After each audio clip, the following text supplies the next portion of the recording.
Hai sahabat belajar milenial, apa kabarnya hari ini? Semoga dalam keadaan sehat dan bahagia selalu ya. Amin. Pada video kali ini, kita akan mempelajari tentang hukum Pascal. Nah, itu dia, salah satu penerapan hukum Pascal. Ada yang tahu namanya? Iya, betul sekali. Dongkrak hidrolik. Nah, apa sih yang akan kita bahas pada video kali ini? Tentunya kita harus mengenal kompetensi dasar pada bab ini, yaitu menerapkan hukum-hukum fluidostatik dalam kehidupan sehari-hari dan merancang, melakukan percobaan yang memanfaatkan sifat-sifat fluidostatis. Namun kali ini khusus salah satu fluidostatis yang akan kita bahas adalah hukum Pascal. Dengan tujuan pembelajaran yang akan kita lakukan adalah sebagai berikut. Melalui kegiatan belajar mandiri menggunakan modul ini, kalian dapat menjelaskan faktor-faktor yang mempengaruhi hukum Pascal dan menerapkan hukum Pascal dalam kehidupan sehari-hari. Oh iya, modul ini bentuknya interaktif loh. Nanti akan saya sematkan dalam kolom video berikut. Next, penjelasan dari modul ini dimulai dengan penayangan salah satu aplikasi atau tahu nggak ya Power Bridge atau jembatan di yang merupakan salah satu prinsip hukum Pascal. Lebih lengkap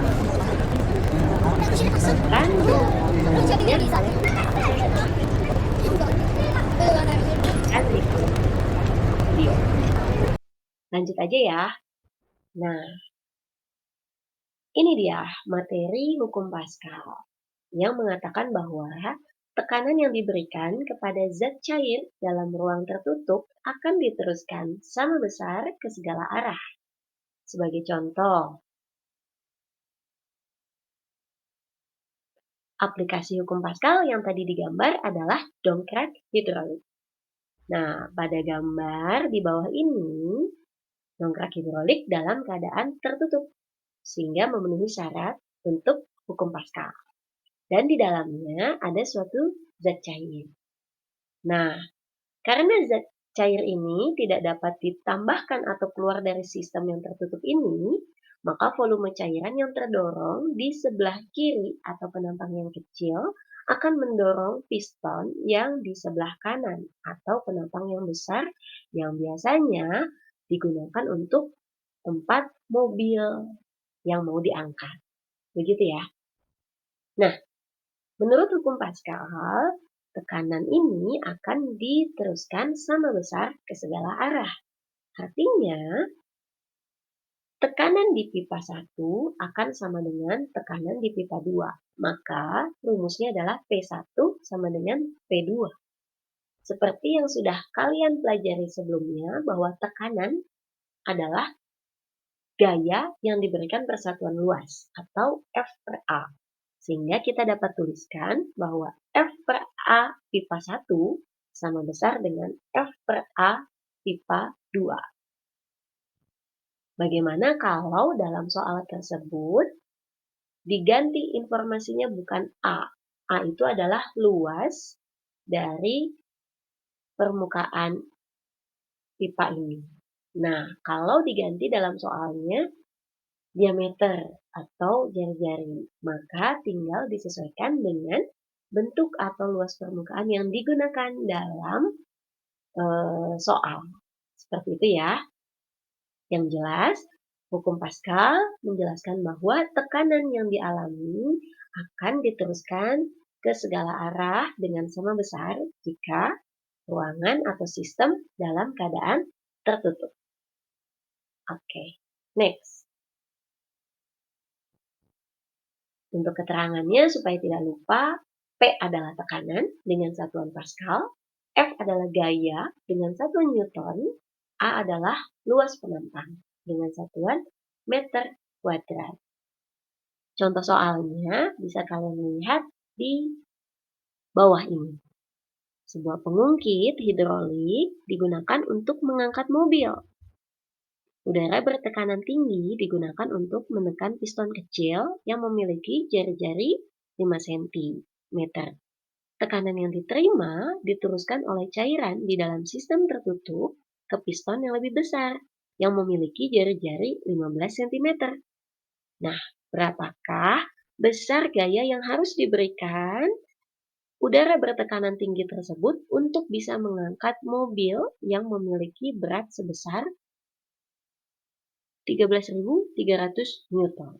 Nah, berdasarkan rumus yang sebelumnya kita lihat bahwa F1 per A1 sama dengan F2 per A2, maka yang ditanya adalah F1-nya, gaya yang harus kita berikan pada pipa atau penampang 1. Sehingga bisa dituliskan sebagai berikut. F1 sama dengan A1 per A2 dikalikan dengan F2. Lalu kita masukkan angka-angka yang terdapat pada soal. Bisa dipahami? Oke. Lanjut.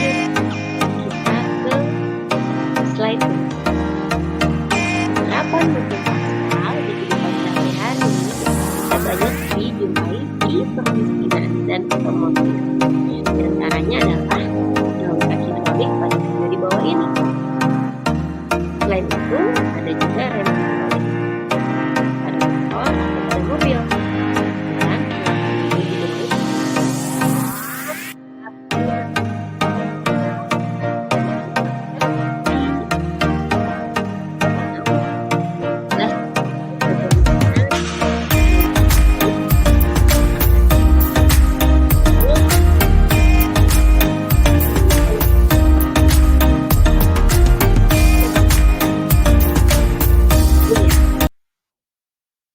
next. Nah, menariknya di modul interaktif yang sudah dibuat dalam bentuk Canva, kalian dapat menjawab sendiri soal latihan atau evaluasi untuk mengukur kemampuan kalian dalam memahami materi. Nah, tinggal kalian jawab nama lengkap, kelas, dan kalian scroll ke bawahnya akan ada soal-soal yang harus kalian jawab. Nah, semoga dengan adanya soal evaluasi ini, kalian bisa mengukur kemampuan kalian sejauh mana dalam memahami materi. Nah, enaknya langsung akses saja ya di modul interaktifnya. Oke. Dan sebagai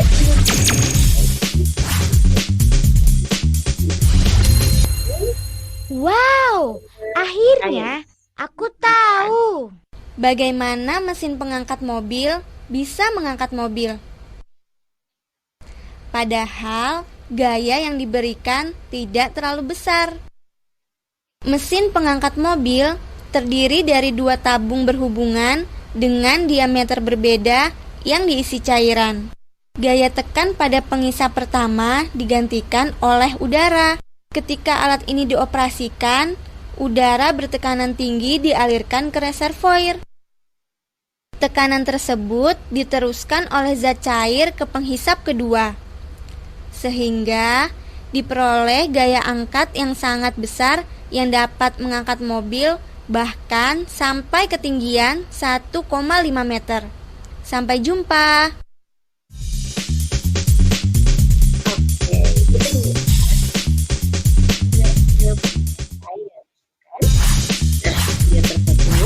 Video yang ada dalam modul interaktif ini saya dapatkan dengan mencantumkan daftar pustaka di bawah akhirnya aku tahu bagaimana mesin pengangkat mobil bisa mengangkat mobil. Pembelajaran tentang hukum Pascal. Padahal gaya yang diberikan tidak terlalu besar. Adik-adik semua, mesin pengangkat mobil terdiri dari 2 tabung berhubungan dengan diameter berbeda yang diisi cairan. Terima kasih gaya banyak atas segala perhatiannya dan